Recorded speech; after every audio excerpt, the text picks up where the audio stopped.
Hey, welcome back. I am Vivek Bindra, international motivation speaker, leadership consultant, business coach.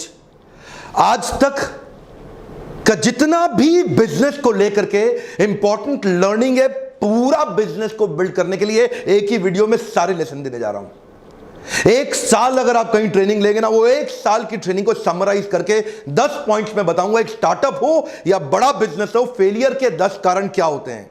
अगर ये 10 चीजें जो मैं बताने वाला हूं आपको, ये अगर ठीक हो गई, आपके बिजनेस में सेफ हो जाएगा, बिजनेस की हेल्थ ठीक हो जाएगी। IBM institute for business value and Oxford economics के हिसाब से 90% इंडियन स्टार्टअप पहले 5 साल में ही खत्म हो जाते हैं। One of the biggest reason is the lack of exact needed innovation.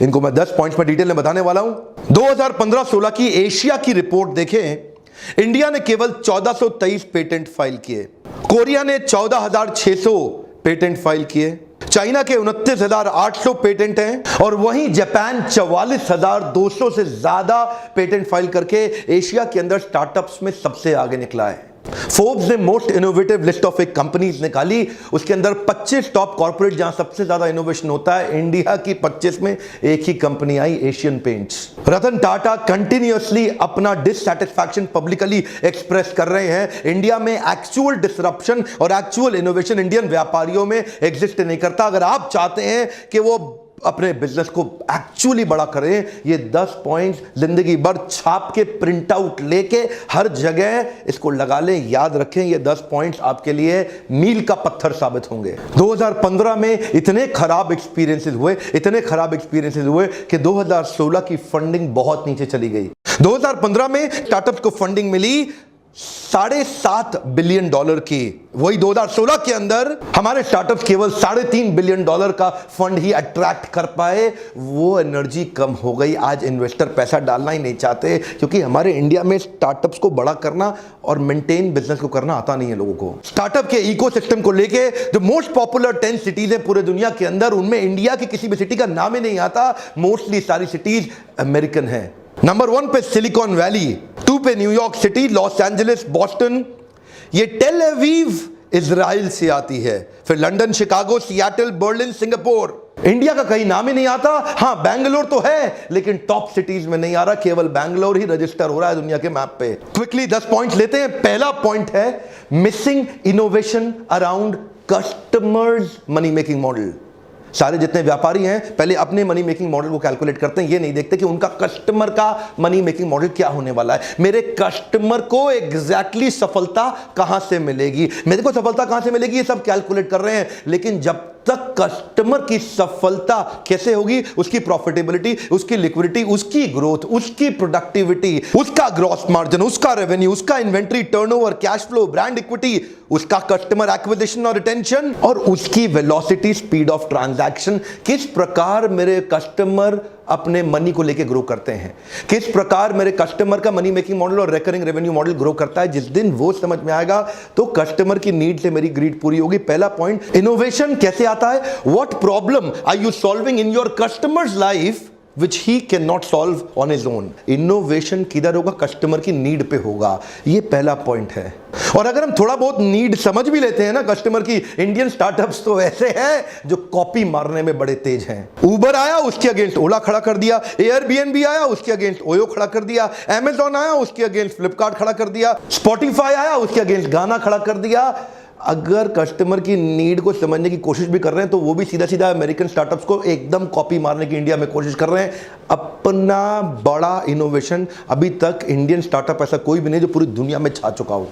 Next point है negative cash flow and negative working capital. This is one of the biggest reason एक स्टार्टअप सूख जाता है। क्या हो जाता है, सूख जाता है। उसका जो ब्लड होता है ना, जो एक ऑर्गेनाइजेशन को रन करता है, जो शरीर को चलाता है, वो खत्म हो जाता है। A cheque in hand means nothing. One more time, come on. A cheque in hand means nothing, you need cash. Profit important है, कैश भी इंपॉर्टेंट है। आपको दोनों चाहिए, दोनों अलग अलग चीजें हैं। आपके बुक्स ऑफ अकाउंट में हो सकता है प्रॉफिट आ रहा हो, लेकिन आपकी कैश की पेमेंट डिले होती जा रही है। कस्टमर से, मार्केट से पैसा वापस रिकवरी नहीं हो रही, रिकवरेबल स्लो हो गई, उसको बोलते हैं नेगेटिव कैश फ्लो। हो सकता है बुक्स ऑफ अकाउंट में, आपकी इनवॉइसेस में आपके पास में मार्जिन हो, लेकिन धंधे में कैश रनिंग बिजनेस के लिए वर्किंग कैपिटल चाहिए होता है। फिर आप बार बार फंडिंग एजेंसी ढूंढते हैं और कहीं पे फंडिंग एजेंसी एक लेवल के आने के बाद वो आपको फंड देना बंद कर देती हैं। वो negative cash flow one of the biggest reason हमारे स्टार्टअप्स को बर्बाद करने के लिए। कुछ इंडियन स्टार्टअप जो अभी पीछे बंद हुए, one of the most funded startups जो बंद हुए, उनके मैं नाम बताता हूं आपको, जैसे कि askme.com, Auto Raja, Talent Pad, Fashionara, Auto On Cab, Frankly Me, ये सारे अच्छे बड़े फंडेड स्टार्टअप्स थे, खत्म हो गए। पॉजिटिव कैश फ्लो बना के रखिए। जो माल बेच रहे हैं कोशिश करिए पेमेंट एडवांस में या टाइम पे ले सकें।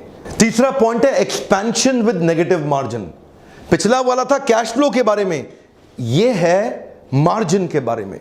अगर ग्रॉस मार्जिन ही नहीं है, बहुत सारे स्टार्टअप्स ने आजकल क्या सोचना शुरू किया, मार्केट को एक्वायर करो, लॉस लीडिंग स्ट्रैटेजी पकड़ो, पूरी मार्केट को एक्वायर करने के लिए सस्ते में माल बेचना शुरू कर दो, वैल्यूएशन बढ़ेगा तो बाद में बाहर से फंड लेके इसको बढ़ा लेंगे। ध्यान दीजिए, अगर शुरू से आपको ये क्लियर नहीं है ना कि आपका प्रॉफिट कहां से आएगा, बाद में मरेंगे पक्का।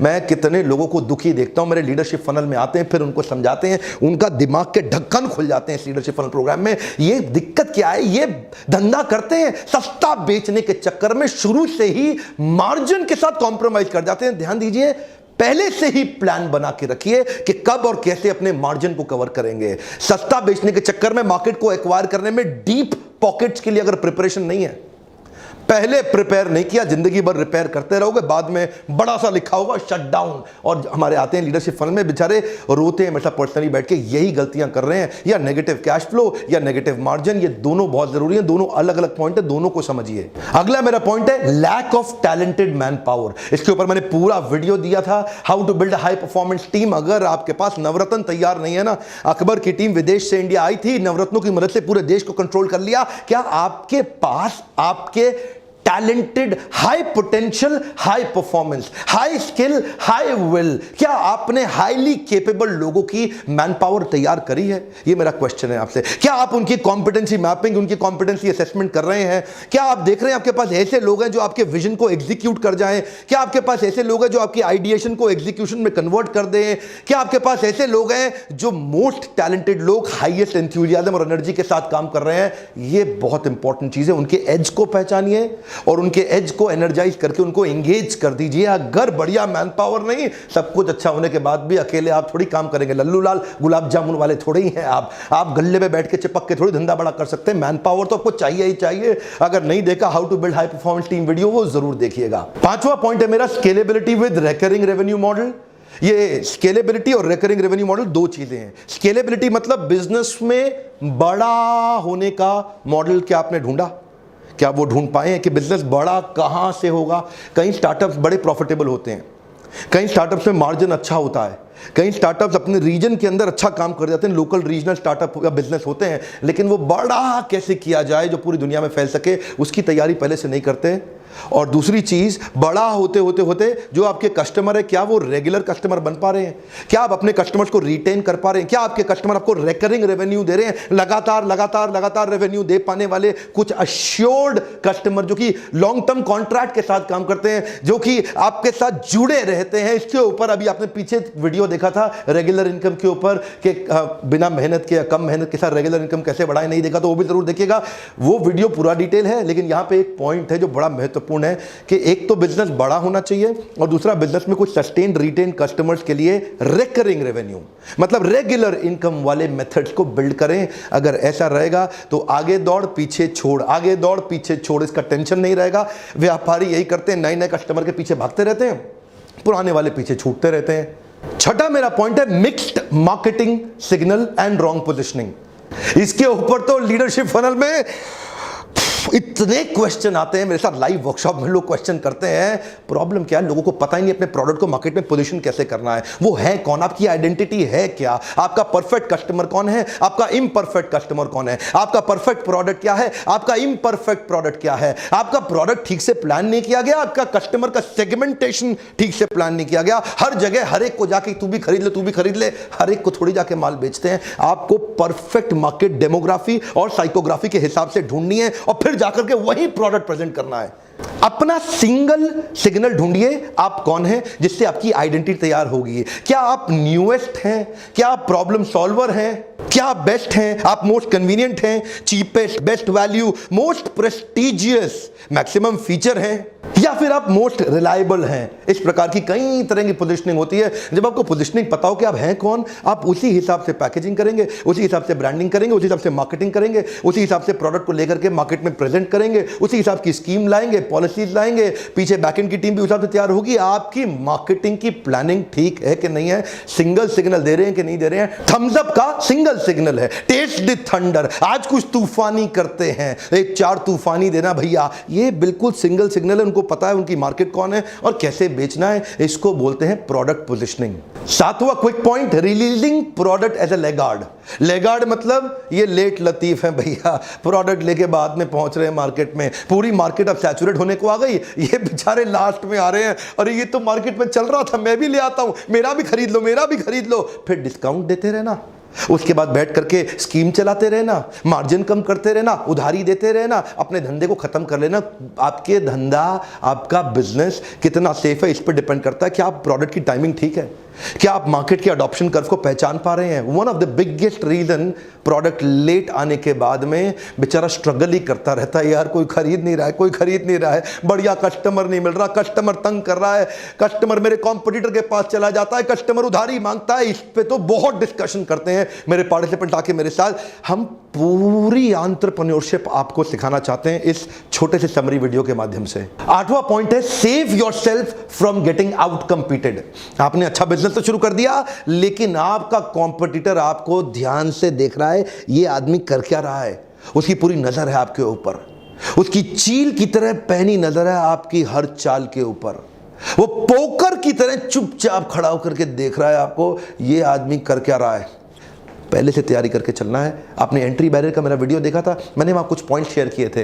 Intellectual property right, patent and licensing या प्रोप्राइटरी टेक्नोलॉजी, आप कुछ ऐसी प्लानिंग करके चलिए जो फिर आपके कॉम्पिटिटर के पास राज खुलने नहीं चाहिए। कोशिश करिए अपनी ब्रांड इक्विटी अच्छी करने की, या फिर सोर्सिंग, अपने माल की इतना सस्ता खरीद लीजिए, इकोनॉमीज ऑफ स्केल बिल्ड करके इतना सस्ती परचेजिंग कहीं से उठा ला जाए तो कॉम्पिटिटर बेचारा सोच ही ना पाए, यार ये माल इतना सस्ता बेच कैसे रहा है, उसको पता ही ना लगे। कई तरीके हैं, आपको ये नाव में सारे बैठे हैं और ये एक आगे निकल गया और बीच में बैरियर खड़ा कर दिया, रेड ओशन से ब्लू ओशन। क्या आप अपने बिजनेस के अंदर शुरू से एंट्री बैरियर की प्लानिंग करके चले हैं? ध्यान देना, जो 10 पॉइंट्स बता रहा हूं ना, इनमें से किस किस में आप वीक हैं वो लास्ट में आपको प्लान करना होगा। दोबारा से वीडियो को सुनिएगा, 2 3 5 4 5 6 7 8 बार इस वीडियो को सुनिए, ताकि आप ये समझ सकें कि इन 10 में से कौन से पॉइंट्स में आप कमजोर हैं। अच्छा बिजनेस करने के बावजूद भी कई बार डर इस बात का होता है कि कंपटीशन, आपको कहीं बड़ा सा कंपटीटर आके आपको बाद में खा ना जाए। तो ये जो एंट्री बैरियर का वीडियो था, वो पूरा वीडियो देखिएगा, वो डिटेल में है। 9वां पॉइंट बड़ा आउटस्टैंडिंग है, missing the process of converting feedback into a feed forward. Customer आपको फीडबैक देता है, आप उसको फीड फॉरवर्ड में कन्वर्ट नहीं करते। कस्टमर आपको अपने एग्जिस्टिंग प्रोडक्ट के साथ परेशानियां बताता है, आप सोचते हो यार ये डिस्काउंट मांग रहा है इसलिए कर रहा है। सिग्नल दे रहा है कस्टमर, क्या दे रहा है? Signal. Complain is a gift, catch it, come on, complain is a gift, catch it. Complain को कैच करिए, देखिए वो सिग्नल होता है। He wants to be with you, but only thing that he is expecting is, यार थोड़ा सा अपने आप को बदल ले, मैं तेरे साथ रहना चाहता हूं। इसका मतलब उसके प्रोडक्ट में, आपके प्रोडक्ट में उसको कुछ तकलीफ आ रही है, कह रहा है थोड़ा सा चेंज ले आ, I want to be with you, that's called complain. Complain का मतलब क्या है? वो आपके साथ रहना चाहता है। अगर वो कंप्लेन नहीं कर रहा, वो बड़ा डेंजरस है भाई। कस्टमर आपको कंप्लेन ही ना करे, चुपचाप आपके कॉम्पिटिटर पे जाके शिफ्ट हो जाए, आपको बिना बताए, वो ज्यादा डेंजरस है। कंप्लेनिंग कस्टमर बहुत बढ़िया होता है, कंप्लेनिंग कस्टमर को गले लगा लो, ये आपको बचा लेगा। Converting the feedback into feed forward, इसको बोलते हैं पिवोट। बाउंस बैक करते हैं ना, पिवोट, नया चेंज लाना। पहला प्रोडक्ट केवल ट्रायल के लिए होता है, एक बार और याद रखिएगा, पहला प्रोडक्ट केवल ट्रायल के लिए होता है। Your first product is never your final product. कई इंप्रूवमेंट साइकिल लाने पड़ते हैं, फीडबैक को फीड फॉरवर्ड में कन्वर्ट करिए, नहीं तो शुरुआत तो अच्छी हो सकती है, बाद में उड़ जाएंगे। 10वां amazing point, business model of building complete ecosystem. Business model of building complete ecosystem. ये इकोसिस्टम कैसे है, क्या मतलब होता है इसका? इसका मतलब है जीव जीवस्य जीवनम। एक जीव अपने जीवन के लिए दूसरे जीव पर निर्भर होता है, एक जीव दूसरे जीव पर निर्भर है अपने जीवन के लिए, इसको बोलते हैं जीव जीवस्य जीवनम। ये एक वेब बन जाता है बिजनेस में। आइसोलेशन में, अकेले में ना करें काम, पूरी सोसाइटी कम्युनिटी के साथ मिलके इकोसिस्टम तैयार करें। जैसे कि फेसबुक एक इकोसिस्टम है बहुत बड़ा, अगर फेसबुक चला गया ना दुनिया से, अचानक पूरी दुनिया में तहलका हो जाएगा। जैसे कि YouTube एक बड़ा इकोसिस्टम है, इसमें कितने हजारों लाखों करोड़ों लोग इन्वॉल्व हो चुके हैं YouTube के अंदर। YouTube को बनाने और कंज्यूम करने दोनों में बहुत बड़ा इन्वॉल्वमेंट है। पेटीएम हमारे देश में आने वाला एक और बहुत बड़ा इकोसिस्टम होगा। Amazon एक बहुत बड़ा इकोसिस्टम है। गूगल का एंड्रॉइड कमाल का इकोसिस्टम है। गूगल ने एक प्लेटफॉर्म क्रिएट किया जहां पे एप्लीकेशन बनाने वाले लोग आके फ्री में एंड्रॉइड का एप्लीकेशन अपना डालते रहते हैं। बेचारे मोबाइल हैंडसेट मेकर्स के लिए मजबूरी हो गई, क्योंकि अब एंड्रॉइड का इतना बड़ा प्रेजेंस है मार्केट में, तो वो एंड्रॉइड कंपैटिबल मोबाइल ही बनाते हैं। अब वो एंड्रॉइड कंपैटिबल मोबाइल बनाते हैं तो एंड्रॉइड पे और ज्यादा एप्लीकेशन आती हैं। अब ये सबका फायदा किसको हो रहा है? गूगल को, क्योंकि उसने अकेले में काम नहीं किया, उसने दुनिया को अपने साथ जोड़ लिया। क्या आप अपने बिजनेस को अकेले में तो नहीं कर रहे? अपॉर्चुनिस्टिक मार्केट के अंदर सामने वाले को पेल दो, अकेले में मिल गया ये कस्टमर, पेल दो। कई बार ऐसा करते हैं ना लोग। ऐसा कुछ क्रिएट करिए कि दुनिया का फायदा आपकी एग्जिस्टेंस से हो रहा हो, जिस दिन आप चले गए पूरी दुनिया रुक जाए। और कम से कम दुनिया नहीं, छोटे शहर से प्लान करिए। ये सब हम लोग पूरा दिन 2-2, 3-3, 4-4 दिन बैठ के लीडरशिप फनल में इन सब पॉइंट्स को डिस्कस करते हैं डिटेल के अंदर। लेकिन मैंने आपको 10 पॉइंट ऐसे, ये बड़ा पावरफुल वीडियो, इसको दोबारा घुमा के देखिएगा। YouTube वीडियो ज़्यादा बड़ा कितना बड़ा कर सकते हैं हम, लिमिटेड ही रखना पड़ता है। लेकिन लीडरशिप फनल में आके आप मुझसे डायरेक्ट क्वेश्चन करते हैं। आपके पास एक सुविधा होती है मुझसे अपने बिजनेस के बारे में, वर्कशॉप के बीच में ओपन क्वेश्चन के बहुत राउंड होते हैं, जहां मैं हर एक के क्वेश्चंस का जिम्मेदारी के साथ उत्तर देता हूं। आपने प्रश्न किया, मैंने उत्तर दिया, आपने प्रश्न। इस तरह से हम बहुत से व्यापारियों को सफल बना रहे हैं, जिसके लिए आप इस नंबर पे फोन करके थोड़ा पता लगाइए कि अगला प्रोग्राम कब है। हो सकता है आपके आसपास हो और कौन से शहर में हो रहा है।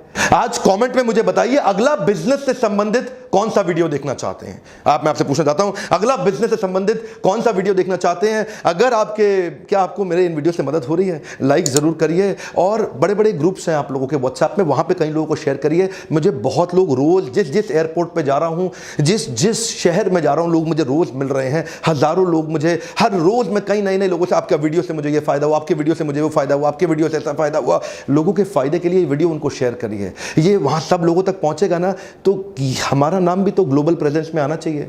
क्यों हमारे शहरों का नाम नहीं आ रहा है global best startup cities in the world के अंदर? क्यों हमारे देश की बड़े कॉर्पोरेट पूरे दुनिया में नहीं छा रहे हैं? वीडियोस को शेयर करिए। कई बार लोगों के दिमाग के ढक्कन खुल जाते हैं। सब्सक्राइब आपने जरूर कर लिया होगा, दोस्तों को भी कराइए, उनसे भी बेल आइकॉन हिट कराइए। ऐसे वीडियोस देखने के लिए आपका बहुत बहुत धन्यवाद।